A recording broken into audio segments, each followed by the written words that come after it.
اور اسی طریقے سے بعض وہ صفات جن کی وجہ سے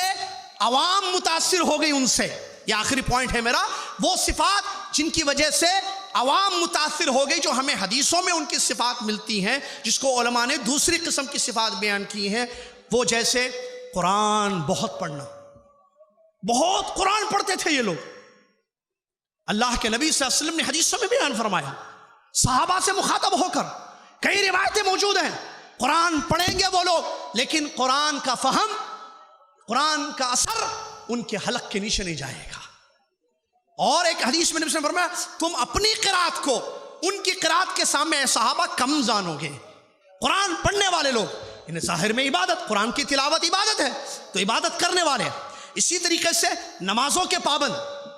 شیخ الاسلام ابن تیمیہ رحمۃ اللہ علیہ نے بھی اپنے اقوال میں بیان کیا، میں نے ان سے بڑھ کر ظاہری عبادت گزار کسی کو نہیں دیکھا ہے، ظاہر میں بڑی عبادت کرنے والے تو معلوم کیا۔ لیکن خوارج کے بارے میں ہم بیان کر رہے ہیں، ان کی یہ صفت ہے کہ وہ ظاہر ان کا عبادت لیکن باطن ان کا غلط تھا، قرآن پڑھتے تھے لیکن قرآن کا مطلب نہیں سمجھتے تھے، قرآن کا اثر ان کی زندگیوں میں نہیں پایا گیا۔ قرآن کی تعویل کرنے والی پہلی گمراہ جماعت خوارج کی جماعت ہے، جس نے قرآن کی غلط تفسیر کی اور تعویل جیسی غلط بدعت کو جنم دیا، جس کا اثر آج بھی کئی گمراہ فرقوں میں ہمیں نظر آتا ہے۔ نمازوں کے پابند، روزوں کے پابند، نبی علیہ السلام نے صحابہ سے مخاطب ہو کر کہا تم اپنی نمازوں کو ان کی نمازوں کے سامنے کمتر جانو گے، تم اپنے روزوں کو ان کے روزوں کے سامنے کمتر جانو گے۔